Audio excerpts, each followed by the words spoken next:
I live in an apartment building that has 4 apartments on each floor. The apartments are split into 2 groups by something we call a bubble. Basically, 2 apartments share this bubble, and there's a metal door guarding them before each tenant goes to their own doors. My husband works as a doctor, so he had to go to work for his night shift. I usually do household chores when he goes to work, so the house is clean when he comes back in the morning. I turn on a Scary Stories podcast on my Xbox and do my work. I have 2 cats, Xena, who is 5 years old, and Marcel, who is 3 months old, that are usually very playful during this time at night. At one point, they both stop chasing each other and stare at the door without moving or blinking. Xena, my oldest, having her back curled and slightly hissing under the door. She never expresses such behavior. She's the chillest, most laid back cat there is, so having her act like this made me very curious. At the same time, one of the stories I was listening to was about home invaders. Also, from the local news, we had been informed how most of the times said invaders will check the houses out that they want to break into and learn the owner's schedules and such before trying to break into the homes. This made me feel very insecure, and I turned on the volume lower in order to hear what was going on the other side of the door, which, by the way, it's impossible to get there unless you unlock the first metal door, which has the sole purpose of extra protection for me and my neighbor's apartment. My neighbor is a lonely old lady that has 2 cats of her own and is, ironically, the building manager. It must have been around midnight, and she most likely would be sound asleep by that time. I turn the volume on the TV down and go closer to the door, Xena still not moving from her position, pressing my ear against the door, searching for sounds. I couldn't hear much, except a distinguished sound of heavy breathing, like an alcoholic breathing heavily. It gave me goosebumps, and I immediately started looking around the house for something to defend myself in the worst case scenario, thinking that if he broke past the metal door all by himself, then my apartment door might not be a challenge for him. I took my husband's baseball bat and held on it with my life. I took my cats and hid them in the cupboard under the sink. I don't know why. I don't have children yet, but that was the first thing that came into my mind. Then I went back to the door. I opened the peephole to look at the person breathing through my door at midnight, and my heart sank to my stomach. All I could see was an eye, a very veiny, red, and popped out eye staring back at me, right into my soul, followed by repeated and faster breathing, as if it knew I was watching back. I didn't move or make a sound, hoping that the creep would just go away, but that was not the case. Even when I moved back from the door, I could see the knob moving frantically. He was trying to get inside, murmuring something that I couldn't make out, as if on a frenzy. I freeze, holding the baseball bat to my shoulder level, preparing myself to bash this guy's head in if he managed to get inside. As he was trying desperately to get inside, fighting with both the doorknob and the keyhole, I could hear noises coming from the keyhole, and an idea came into mind.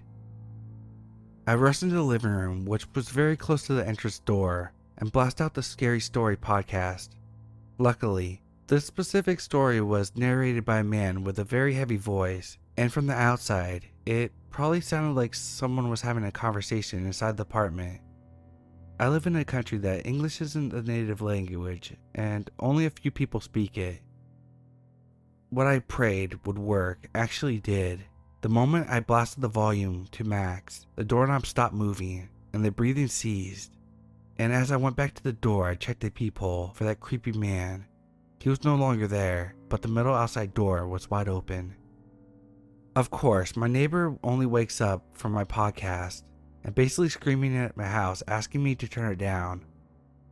I tell her what happened and how come she hasn't heard anything. She said she had her TV on as well, so that she doesn't feel alone and didn't hear anything going on in the hallway between our apartments. We both examined the metal door, asking each other if we had left it open. I even called my husband at work to ask him the same thing.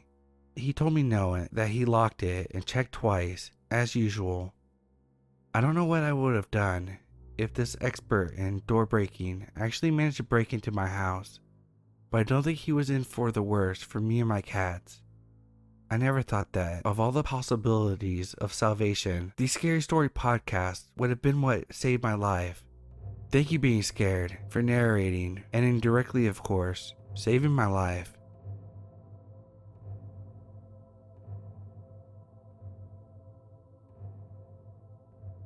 When I was about 8 years old, my parents were going through a divorce, and me and my older sister used to spend a lot of time at our grandparents' house. It's a long ranch-style home on the corner of a very nice neighborhood that's a 10-minute walk from a gas station, grocery store, and the few fast food restaurants. The streets were long and lined with well-manicured houses, cradled by big, scenic California Valley hills all around. We were never very wealthy, but my grandpa bought a fixer-upper many years ago, and the property value skyrocketed since then. As you can imagine, it's a very safe spot, and although there weren't many other kids in the neighborhood, it wasn't uncommon to see our neighbors walking their dogs or pushing a stroller down the sidewalk outside our house. Although my mom was especially protective all of our lives, this particular neighborhood was densely populated, and my family knew just about everyone who lived there. She grew up in this neighborhood herself, so she was understandably trusting. She would once in a while let my sister and I walk to the gas station on the other end of the block to grab a snack. I would always get a ring pop, and my sister would grab a Three Musketeers before we made our way back home. My sister was about 11 at the time, and this small amount of freedom was a really big deal for us. Nothing compared to walking down the street all by ourselves in the summertime, laughing and joking around, a couple dollar bills in our pocket. I felt like I owned the world. The one oddity I ever noticed was a small camper parked on the side of the road opposite to the gas station, right along the backside of a fence of another house. It sat there in the shade like a permanent fixture, all the windows constantly covered by beige curtains. I can't explain why, but it always gave me this deep sense of foreboding when I'd pass it. I was almost positive someone was living inside it because, at times, I could hear the air conditioning running as it sat stagnant in the same spot. The hairs on my neck would always stand up on end as I passed it, particularly as I passed the camper door, and I'd always keep an eye on it for the fear that one day it would swing open just as I came to pass by. I think what bothered me the most was the drawing taped to the door from the inside. It was extremely messy, a sketch of odd lines in a brown colored pencil that was frustratingly indiscernible. I could see the outline of something, a vague shape, but could never make out what it was intended to be. I never had the nerve to stop and stare long enough to really investigate, but each time I walked by, I'd steal a glance. A year prior to the incident I'm about to describe, I was walking with my mom past a camper in the shade. We had just gone to the park nearby, and unfortunately had to pass the camper before we could cross the street and continue walking. I didn't want to seem afraid, so I kept walking right behind her and didn't object when she walked past it. This time, I felt a little more brave. I was frustrated not being able to decipher the drawing for so long, and while my mom was feet away, I stopped in front of the camper door and took a moment to really look at the drawing. Upon closer inspection, paper was filthy. I remember doing a project in elementary school where we soaked printer paper in black coffee to make it look aged, and that's what it reminded me of.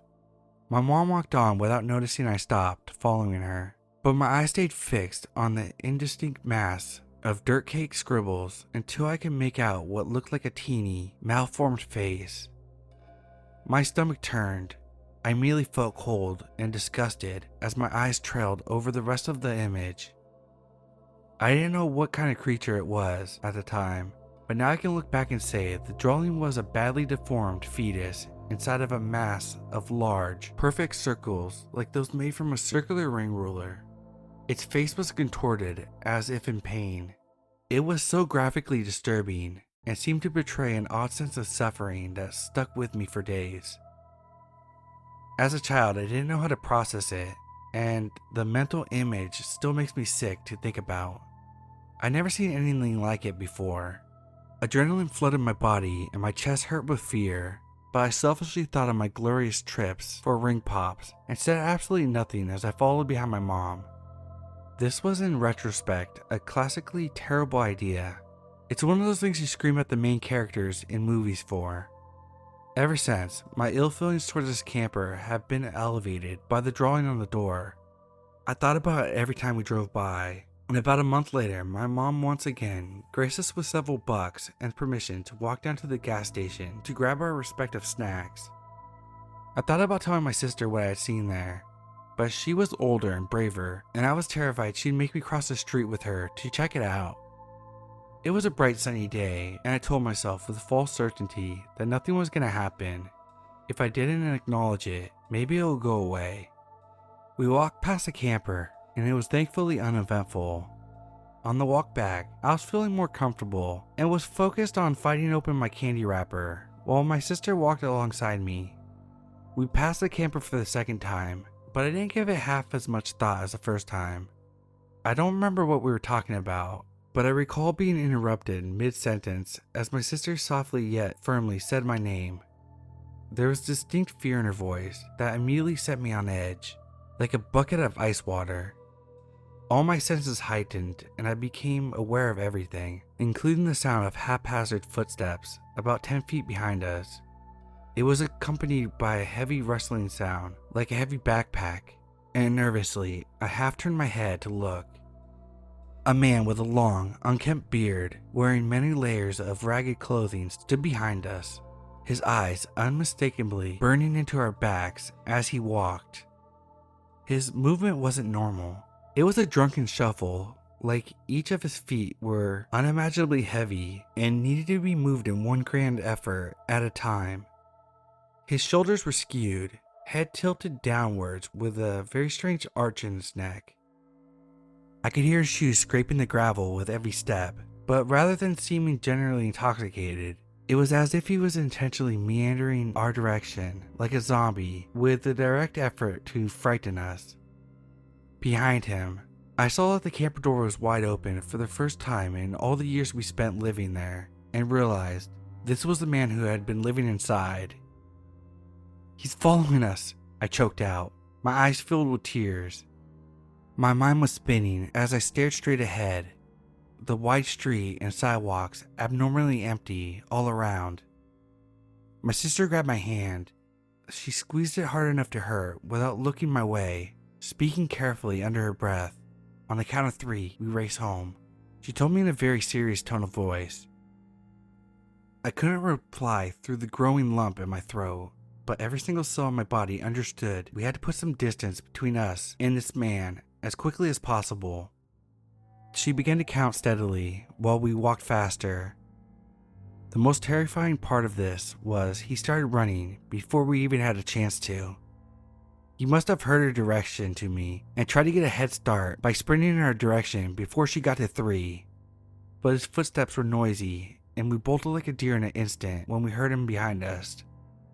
I'll never forget it. The chase felt exactly like you imagine in your nightmares. The fear your pursuer is inches away from grabbing your arm or a fistful of your hair. I pictured myself being dragged into the van with no one around to see or hear me.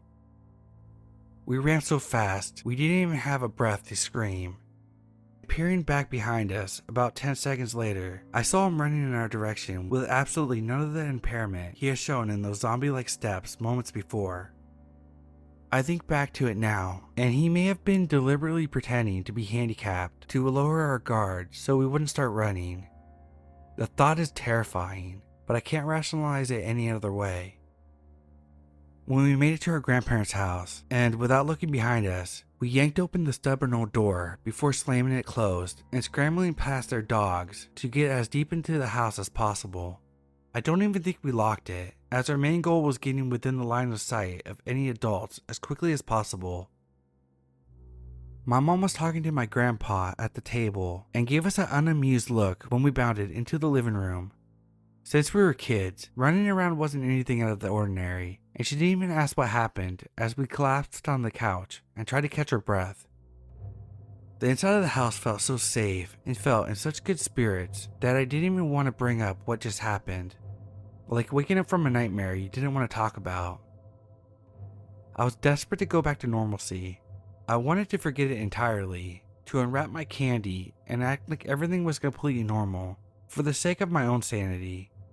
And that's exactly what I did. I asked my sister a few years back if she remembered the incident. I'm 25 and she's 28 now, and her response was strange. She remembered it immediately, without the need for me to provide any details. But she quickly waved it off and insisted that it had to be a bored, homeless man looking to spook some kids walking home, with no real intent to harm anyone. I don't know. I like to believe it's some innocent misunderstanding, but like they always say about your gut feeling, they're rarely wrong. I feel in my soul that he wanted to hurt me and my sister that day. I never told her or anyone else about the strange drawing on the door, and I'm not sure if my sister saw the door opened and connected it to the camper or not. It's one of my biggest regrets, as I would hate for any other children to have been less fortunate after innocently walking past a camper in the shade. I believe he may have chosen the spot between the park and the gas station deliberately, due to the number of children walking around the area. I never sold the camper again. I'm not proud of how I handled this and would encourage anyone who finds himself in a similar situation to contact the authorities immediately for the safety of others around. I don't know if maybe this whole story comes off melodramatic, but it was very real and very frightening in a way I can't forget. So possibly deranged camper guy by the gas station, whatever your intent was, let's not meet.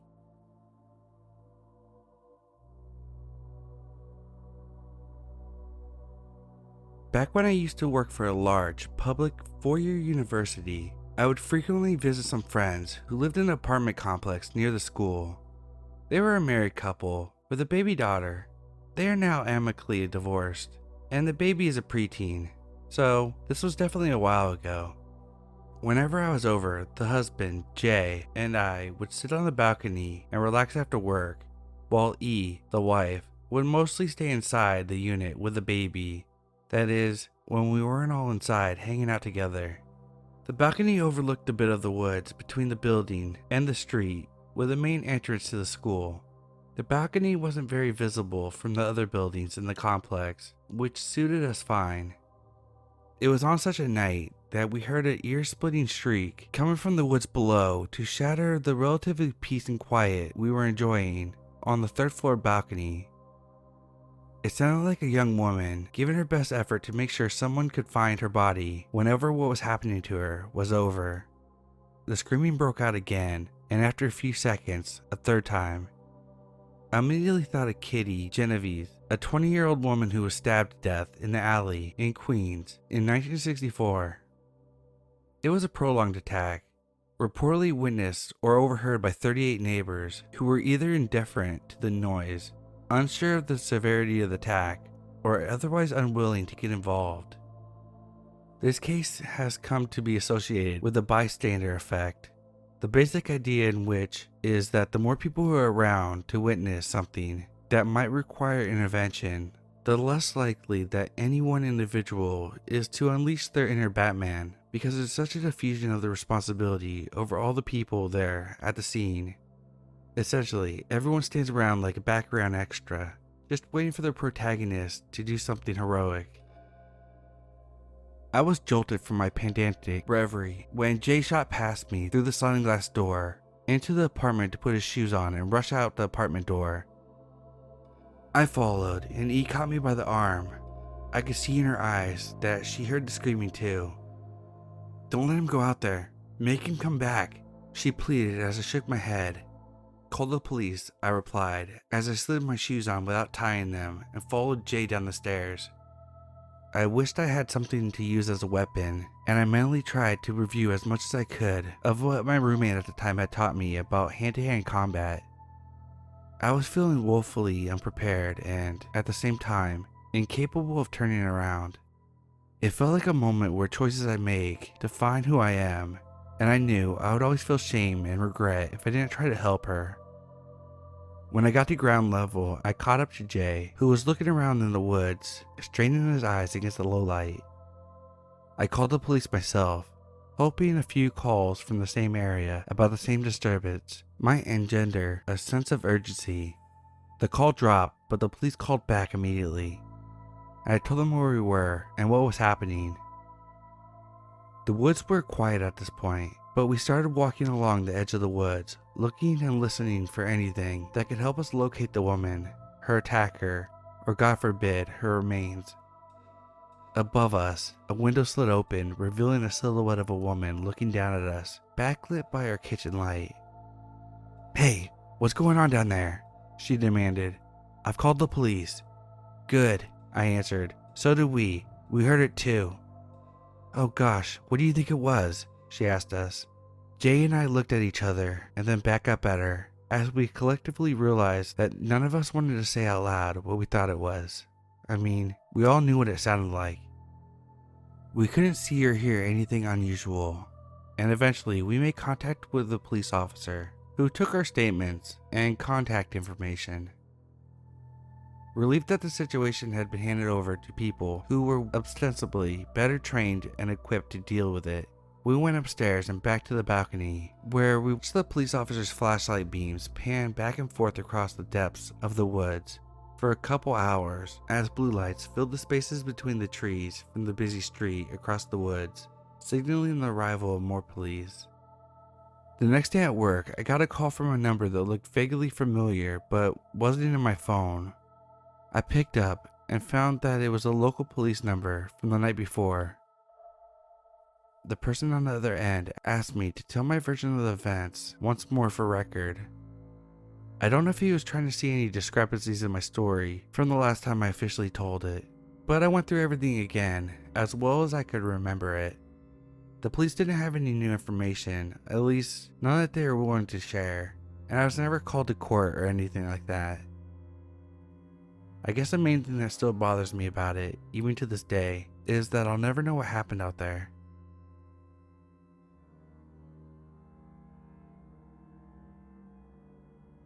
Hi all, here's what happened.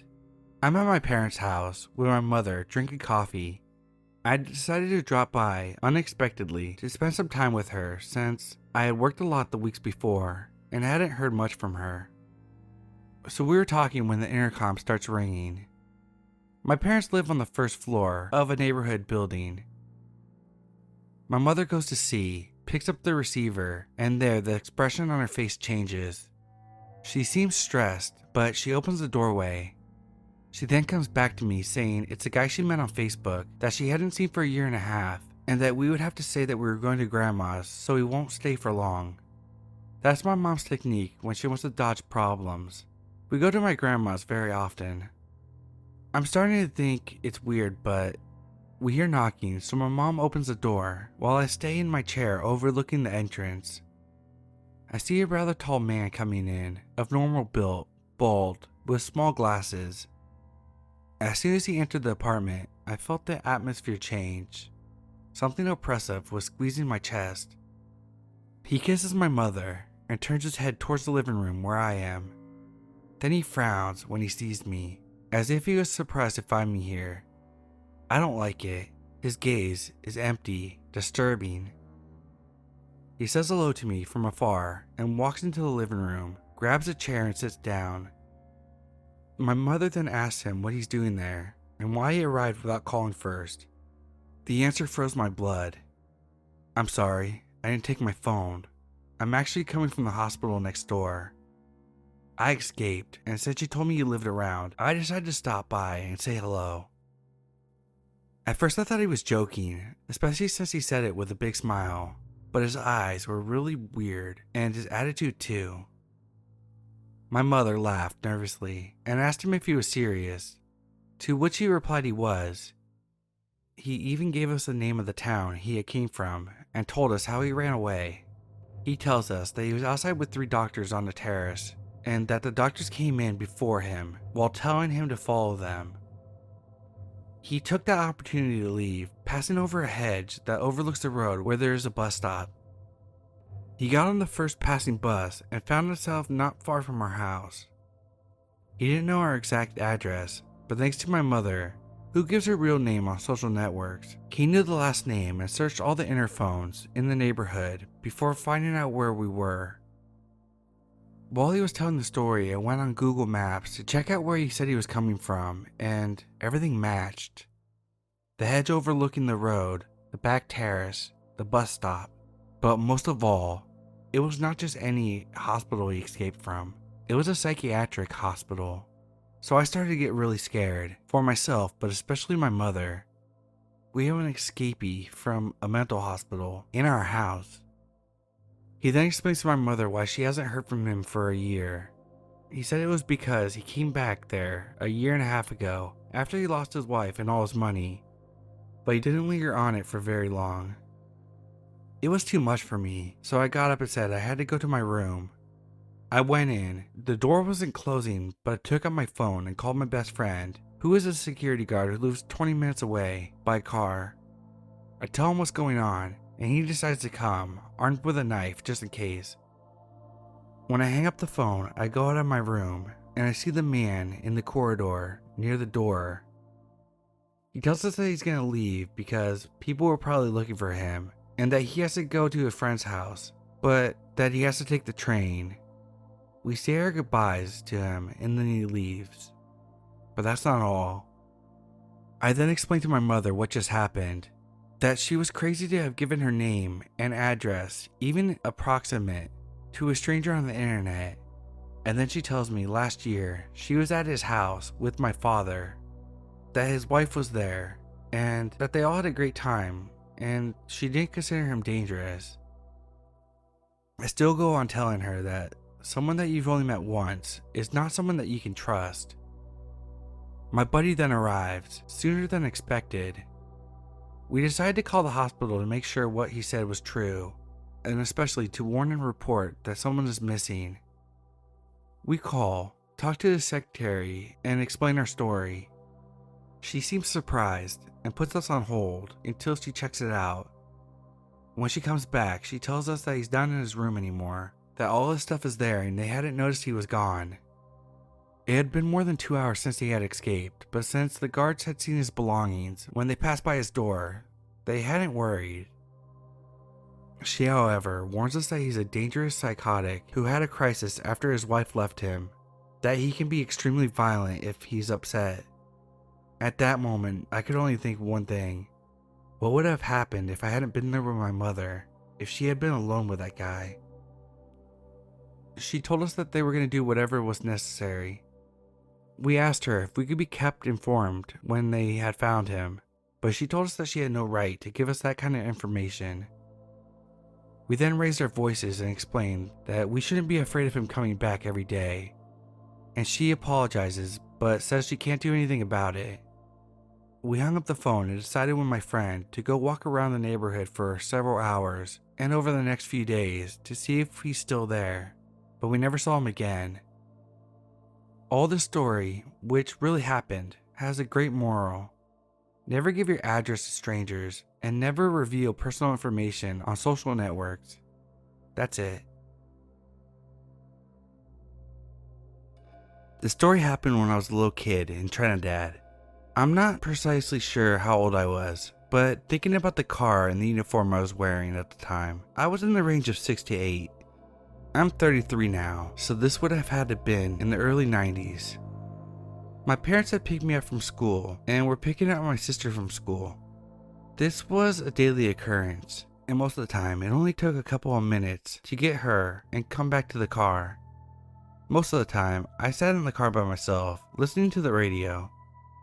This day, however, they were taking longer than usual.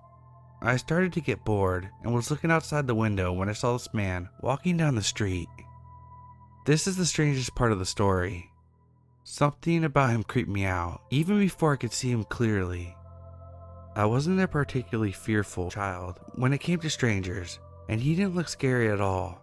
But every instinct in my little kid brain screamed at me to lock the car doors, so I did. As he came closer to the car, he saw that I was in there and started talking to me, and then he started telling me to get out of the car and go with him. I wanted to scream, but I couldn't. I was so scared. Then he tries to open the car doors, When he realized that the doors were locked, he backed up a little and started asking me to open the car doors again. As he was doing this, my parents and sister came out of the school. My dad asked him what he was doing, and he just gave them some generic answer and walked off. To this day, I don't know what about him gave me the strong reaction I had, but I'm so thankful for it. And that one experience taught me the importance of listening to my instincts.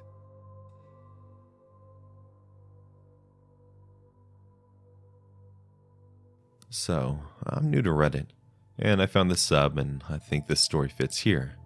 I've had a number of odd/frightening experiences in the woods. Since I'm a huge outdoors guy and pretty much outside all the time, I can manage it.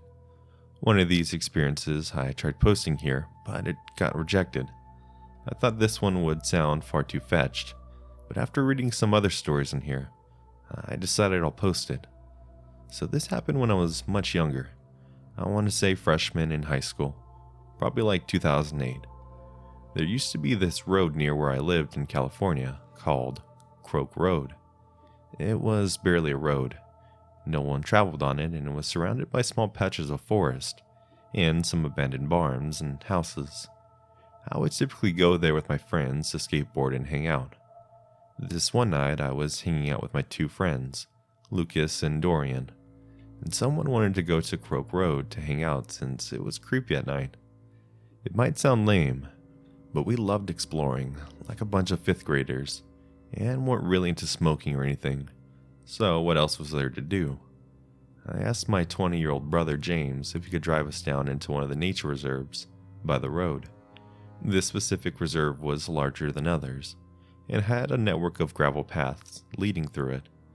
Basically, we're looking for unexplored territory to hike in. Soon, one particular path we were traveling down became so narrow, James' Ford Explorer couldn't pass through it. So we got out and walked for a while, chatting and just having fun. We walked through the woods for about half an hour until it got relatively dark out and the sun was gone, at which point we turned around to head back to the car. It's now that I should mention that despite being near a lot of subdevelopments, this patch of forest was huge. I'd say about 1,000 acres, and rarely visited since it was easy to get lost in, especially at night. It was a challenge getting the car turned around, but James managed it, and we're off down the road. Dorian proposed we turn down a different path we had passed earlier, since we had about another 40 minutes until our parents wanted us back, and we agreed. Down this path was a tiny pond Dorian wanted to check out, to take pictures of since he hadn't gotten the opportunity to visit at night. It was slow going since the road was even crappier than the main one we were traveling on that turned off the Cloaked Road. Minutes later, we got into a slight argument. Dorian was convinced James had taken the wrong turn, since we should have arrived at the pond by now, while James claimed that he had been driving straight the whole time. It was dark after all. Eventually we came to a fork in the road that none of us were familiar with. None of us knew which way to go, so we ended up guessing and going left, hoping that both directions would ultimately lead back to the main path. None of us were scared or anything. In fact, we were actually excited and intrigued, driving through seemingly the middle of nowhere at night. It was at this point we rounded a small bend in the road, and the headlights fell upon a surreal sight. There was 4 figures emerging from the forest and crossing the road, wearing what looked like to be long cloaks with the hoods up and holding flashlights. One guy at the back of the group was dragging a large duffel bag, a human-sized duffel bag. We all froze and stopped mid-conversation, and as soon as our high beams landed on 4 figures, they froze as well. James pulled up to the left and went around them. Driving past them felt like an eternity, because we couldn't have been going over 5 miles per hour, due to the shitty conditions of the road. Sitting in the passenger seat, I could see them inches beyond my window, and they were indeed wearing black robes and holding flashlights. I didn't get a good look at the bag, but judging by the way the guy was holding it, something heavy was inside the bag. None of us said a word until the road strained out, and we were far past these guys. At which point James muttered, What the hell was that? We continued down the road in silence until I heard Lucas say, "Holy shit!" and just repeat himself in a louder, panicked voice. He said, "They're fucking coming back." I twisted around in my chair to see Lucas pointing out the back window. I could barely see anything, but about 100 yards away, we saw the beams of 4 flashlights shaking erratically. The guys were without a doubt running after us. All of us screamed at James to floor it, and he sped down the road. The car was bouncing and shaking uncontrollably as we flew over berms and potholes. I kept my eyes on the flashlight beams until we rounded another bend in the road, and they were out of sight. Thankfully, the path did manage to take us back to the main road. James guided down the path until we popped back onto Croak Road and got the hell out of there.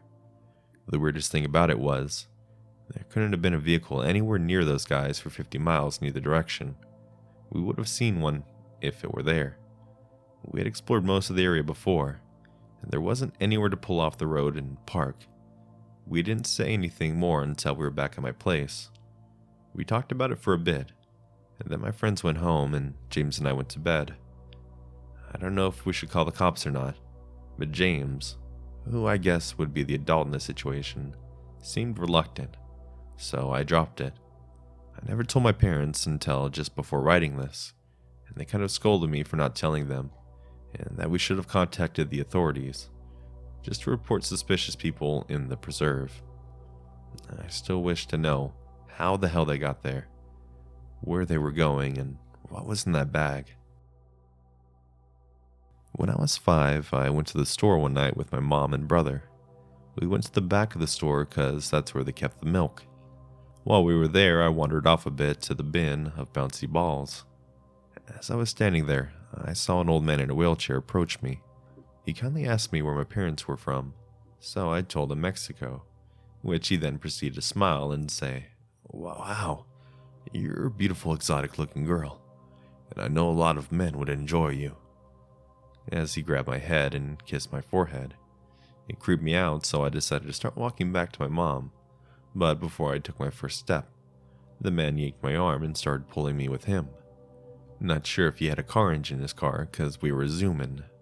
My feet dragged a couple times.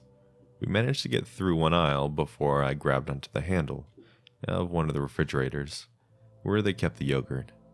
He kept pulling me, trying to get me to let go. I'm still not sure how I got a natural kid strength that night, that my hand wouldn't budge. That's when I noticed a guy at the end of the aisle, dressed in all black, standing there, whisper yelling at the old man to hurry up, then started walking towards us. Before he could even get a few steps in, my brother came out of nowhere and ran towards me, which is when the guy sped walked away, as well as the old man, who let go of me and drove off. My mom came in not long after, and she tried chasing the old dude along with a couple employees. Sadly, not sure how he got away, but he did. This is my only experience of this sort, but it's the only one that stuck with me, the most for whatever reason. I still question myself if that was the man's felt attempt to groom me, or he had thought because I was a kid, his creepy comments wouldn't alert any red flags in my head. All in all, I'm grateful for my brother. Even if he was a kid too, showed up at the right moment. Who knows where I'd be, or if I'd even be alive. It makes me sad to think of other innocent souls in the world who weren't as lucky. I don't even know if this is okay to post here, but after 2 years, I finally feel like I can talk about it. This is a bit of a weird one, but unfortunately 100% true. In 2018, I ended up in a small town that didn't have very much in it, and was pretty separated from everything, with a friend I hadn't seen in about 11 years. I was staying at this friend's parents' house, with friend while I was there, which was fun of course. Well, until it wasn't. I woke up in the morning and friend had gone to work, leaving me with parent for the day. I sat with them and talked for a while before they offered me some water. I accepted, and they poured it from a jug because city water is bad for you, so I get well water from my sister. It was good, but I found the water a bit odd. But I'm from the big city and I'm not really exposed to well water, so I assumed it was the difference. I should mention that I spend my time watching people and their body language. micro expressions, etc., in conversation because I find it interesting. And over time, I've noticed a bit of a shift. Parents started saying things like, "The world is a cruel place for beautiful people like you, but we won't ever be." And talking about how they'll always be there for me, how they'll keep me safe, and how they hope I spend a lot of time there, even though I live 8 hours away. I also realized that these statements were lining up with when I was taking sips of water. I told myself I was being paranoid, and parent was insisting I drink the water while talking, because they were being a parent, fretting over health and stuff. That's why they wanted me to drink the water from the well, you know. I did get a weird feeling from what I assumed was anxiety about a new place, so when parent was gone, to do something I poured it out, got a new glass and refilled it with tap water, sat back in my spot. This water was used for everything throughout the day: coffee, well water, cooking, steaming, food cooked for me, well water. The conversation kept bouncing back to those statements while I ate and such, but again, just nerves. Later in the evening, parents started talking about other things, like how the government wanted their secrets because they found a way to cure terminal illnesses, which I honestly don't have an issue with. Sometimes people think things that aren't common. And then it abruptly switched to how their ex-partner stole their other 2 children by using chemical hypnosis to poison them against parent. Okay, this is getting strange. So I contacted my parents to ask if they'd switch my travel ticket to ASAP, because my bad feeling was getting worse. I left my phone unattached while I washed my hair, and then friend came home. I felt better afterwards and sat in the kitchen with them, feeling kind of ridiculous for being nervous about well water and uncommon ideas, until parent filled friend's water bottle from the tap water. That wasn't for me. I said I was tired and locked myself in the bedroom until the morning. When I walked into the kitchen, I told them that I was leaving in 3 hours because of a family emergency. I was paranoid for days. I actually have witnesses to the fact that every time I talked about it, my phone would ring with a phone number from the area code. The first time was coincidence. The next 3 weren't. I also got a text from a number I've never seen that said, "Hey, Opathy, do you have time to chat?" I asked who it was, and they immediately said that they had the wrong number, except my name isn't common, and the spelling is even less so. I handed my company phone, and they told me I needed to talk to someone about what was happening, because this wasn't normal and crossed into serious worry territory. I saw my psychiatrist a few days later, and her exact words were, "Did you get a blood test when you got back? You should have gotten a blood test." She told me the behavior lines up with drugging someone. I was to monitor my mental health for worsening paranoia and or psychosis, and to go to the hospital if anything out of the ordinary happened. Because it was way too late for any info to come up in a test, I had tech people run diagnostics on my phone, and there were 2 programs I definitely never downloaded, like actually downloaded into a file that doesn't show up normally. I don't know how to explain it properly, so we fully factory reset my device. I changed my number. This is even more unsettling because I run virus scans on my devices unnecessarily often, and nothing came up before they did some dinging. I haven't heard from friends since, and I haven't reached out. I'm healthy and sober with my mental health under control, but this still makes me so nervous to talk about. This is actually the first time I've ever talked about it openly on the internet, and I'm definitely nervous something will happen. But I moved twice and changed all my accounts, got a new phone, and changed my codes and passwords every 3 weeks. This happened a few years ago when I was bartending in college. I was coming home down a stretch of divided highway at around 3 a.m. when I noticed a car heading towards me in the wrong lane. I doubted myself at first and thought the car was on the other side of the highway. Sure enough, there was a white Ford sedan past me at really high speeds, at least 90 miles an hour. It's worth noting for later that I also drive a white Ford sedan. I was used to drunk/idiot drivers in the middle of the night, so I pulled to the side of the road and let him pass me, I had a moment of clarity and thought to call the police, thinking this person could hurt themselves or somebody else. The dispatcher answered, and after telling them which road and exit/mile marker I was at, told me that they would send a car. The state police station was only a few exits away, so I figured they would send somebody and I would just drive home. As I headed back onto the highway, I noticed some lights a few miles behind me. I live in a more rural part of southern eastern Pennsylvania, and traffic at 3 a.m. tends to be truckers and cops. The car gained on me, and as I was getting up to speed, so I stayed in the right lane and waited to be passed. Instead, they flipped on their high beams, making it uncomfortable to drive, and rode my tailgate. At this point, I thought I was going to be pulled over by the police. I drove a white Ford sedan and had just called about a different white Ford sedan, so I grabbed my registration from my glove box. Suddenly, the car behind me audibly slammed on the brakes and stopped in the middle of the highway. They must have shut off their car because the lights went out, and I saw what looked like the same Ford sedan from earlier.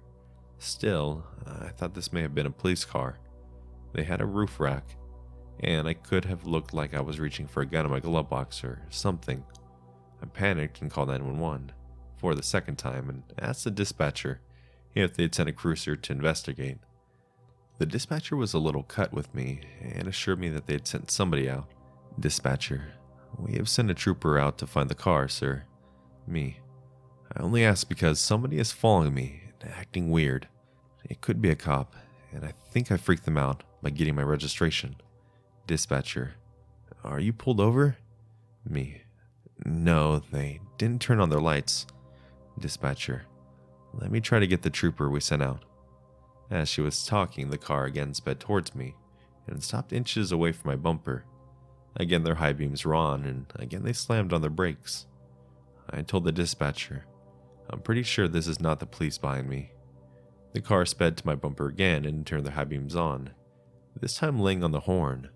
Hearing this, the dispatcher asked me what was happening. Dispatcher, what's happening? Did you honk?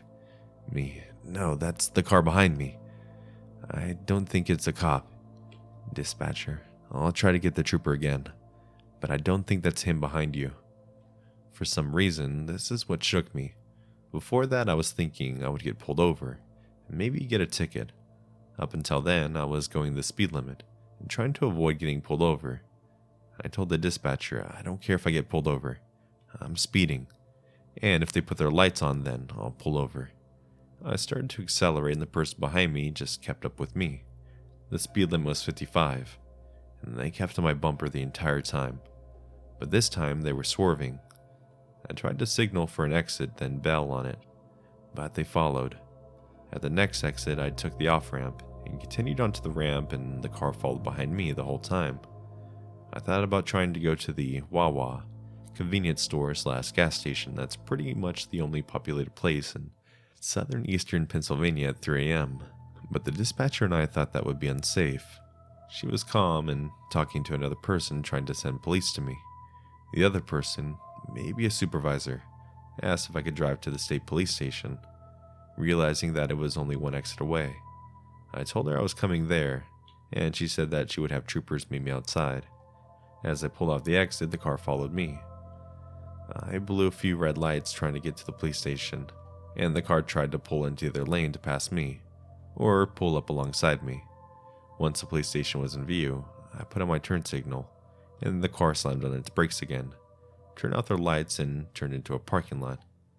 The story ends kind of anticlimactically, and as I pulled into the police station and met the troopers, 2 of them went to go find the car, and I stayed with a 3rd trooper. I thanked the dispatcher and her supervisor, and the state trooper escorted me home after taking a statement from me. I was never called to follow up or testify, so I can only assume the person didn't get caught. So this happened to me 2 years ago when I was 18. I need to set up the scenery of my house, so the location of my house, so it makes sense. I live in an upper middle class neighborhood that resides in the middle of a golf course. The course wraps around and intertwines with the neighborhood. We have no access to the main roadway. Furthermore, our house is a 2-story one on about 1 acre. On the first floor is a kitchen, bedroom, office, and living room. with a couple of bathrooms. The second floor is just a couple of bedrooms along with bathrooms and a room that we use for social gatherings. Along the back of the house, we also have a deck with metal and wicker furniture. Now that the setting is out of the way, it was on a rare Saturday that I'd gotten off of work, and I wanted the day to relax, not go anywhere or do anything. My parents knew I never really got days off, let alone a weekend off, so they were okay with letting me stay home alone when they went out of town for the day. They decided that day they were going out of town to a shop at a nearby mall and wouldn't be home until late. Honestly, I don't remember where my brother was. Well, anyways, it was a pretty normal day by myself. A lot of nothingness was accomplished until it got dark. I decided to come out of my room and watch TV in the living room, since my dog wasn't accustomed to stairs yet and would hardly walk up them. So sitting on the couch, I noticed my pup growling and the hair on the back of her neck standing up. For clarification, at this point it's around 11 p.m. and I cannot see outside at all. I try to calm my dog down, but she's getting really hyper. I'm getting anxious now too because something is really upsetting her. So I walk upstairs and pick up my BB gun I have in my room. I figured if someone is out there, I just have to stand inside with it and they'll think it's real. Well, after coming down with my BB gun, I take a step over to the baby gate we have to keep our pup from peeing on the carpet, and I hear a tapping. Someone or something is tapping on the glass window next to where I was sitting, and my dog had hid behind my legs. I lifted my BB gun up and acting like I was going to shoot, when I saw through the window. A figure jumped over and off the deck railing. I quickly called my parents. Yeah, I should have called the police, but I wasn't thinking. Well, around midnight they got home and turned on the deck lights. We instantly noticed that one of our metal chairs was pulled very far out of place and positioned to look inside the house where I was sitting before. We never did call the police about the incident, but when I was coming home from work about a week later, I pulled into our driveway around 10 p.m., where my headlights lit up a person hiding behind a tree. This was a full-grown adult wearing a long black coat in the middle of June. We did eventually call the police about that, but I have a feeling that it was the same guy. So whoever was watching me from the deck that night and lurking behind trees, let's not meet. So this story's kind of old. I was about 12 years old, female, when this event took place. I'm now 17. I like to preface by saying I don't really know where I stand with the paranormal, but I have no reasonable explanation for what happened that night. I don't tend to tell people this story as it seems incredibly fake, that most don't take me serious, but I dispute this skepticism. This is a 100% true story. When I was younger, my family and I used to vacation in a lake house in northern Idaho. The lake was very beautiful, and I spent most days swimming and playing with the neighbor kids. The house was old and weathered, but not uncomfortable. I was thrilled to have my own room there, and relished the quiet nights. I got as my sister/roommate normally snored profusely. Everything was fine until one night. About a week into our vacation, I was sleeping very deeply, when all of a sudden I woke with the most gut-wrenching feeling of danger. I had this sudden knowledge that someone or something was in my room. Although I was awake, I had not moved an inch, and my eyes had remained closed with the covers still put over my head. I lay there, heart pounding, and fear drenching my body for what felt like hours but was in reality probably 15 minutes. I hadn't heard anything the whole time and was getting sick of not knowing if I was just being paranoid, so I decided to quickly look around the room to assure myself that it was all just my imagination. I pulled the covers down and looked in the corner of the room, and I felt the presence. Nothing could have prepared me for what I saw next. Standing ceiling height in the corner of my room was a huge black figure. It wore a hood that covered its face and body, and draped onto the floor. Its arms were at its sides, and it seemed almost made of vapor, like a wispy shadow person.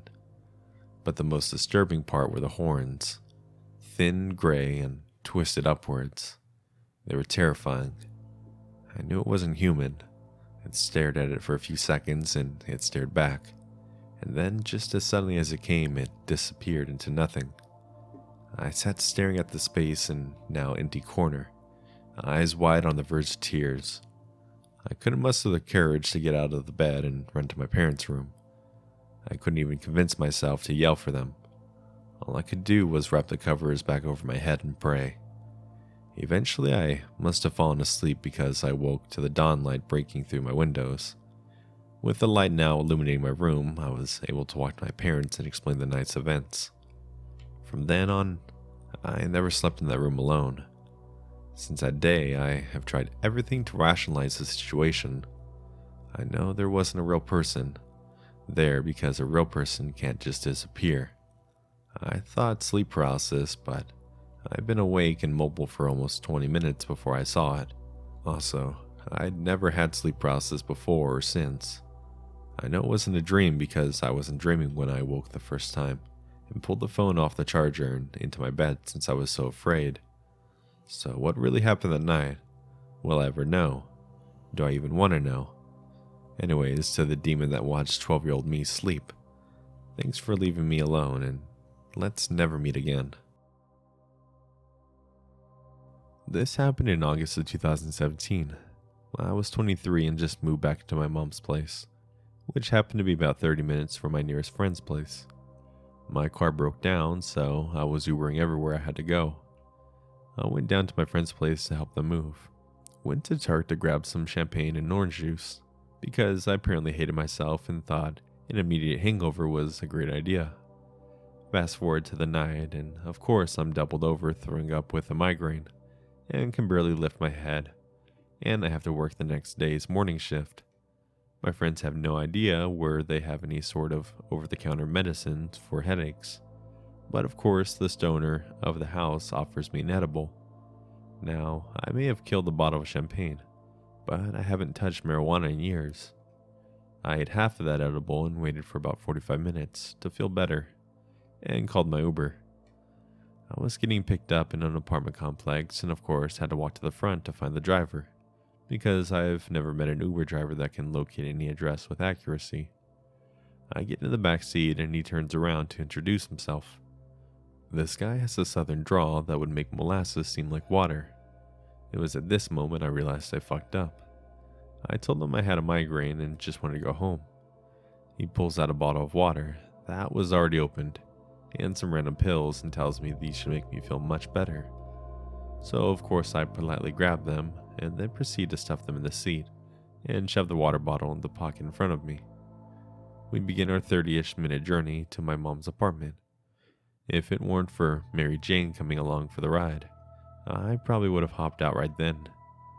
This guy starts off the drive by telling me prison stories, and then somehow it delves into how the world's going to end by December 20th, something of 2017. Every few sentences, he is now bringing up his bunker. He asked me constantly if I wanted to head there instead of home. My high-ass self kept telling him that I'd love to, but I have to work so I can't. Maybe next time, I guess. He's cycling through conspiracies from the earth is flat to Kandahar, Afghanistan giants. He says, I probably shouldn't tell you this, but look up Kandahar, Afghanistan on YouTube. Also, in case y'all didn't know this, the world ain't heliocentric. Just get a pair of binoculars, you'll see. At some point he's telling me that he has an arsenal of guns. He asks me if I have guns, and my liberal millennial ass tells him I have lots of guns. He grows opium at his bunker, and again asks me to come with him. I'm panicked, texting everyone I know, sharing my location, and started recording. I managed to get about 7 minutes of total of the 30-minute drive on film. We're getting closer and closer to the exit he needs to take to drop me off. He's still in fear that left lane is the 4th left highway. I kept telling him to move over, an exit is coming up, and this creepy ass fucker keeps telling me how well stocked his bunker is. He misses my exit. Finally I lose it and start screaming at him to get me home, and that my mom is waiting for me, and I have work tomorrow. Like my job means anything to the psycho, or even me. He finally does get off the exit, after I start kicking his seat, threatening to jump out of the moving car. I ran out of the car so fast when he hit the red light outside of my apartment complex. As soon as I got inside, I tried telling my mom what happened, but she brushed it off as more disappointed that I told her I had taken an edible. The next morning, I coherently explained what actually happened and showed her the video, and we reported him to Uber. I still take Ubers on occasions, but I will never take one while alone or inebriated ever again. And this is the reason I don't consume THC. The universe knows when I'm high, and things like this happen to me. So, creepy Uber driver, wanting to take me to his bunker, let's not meet ever again.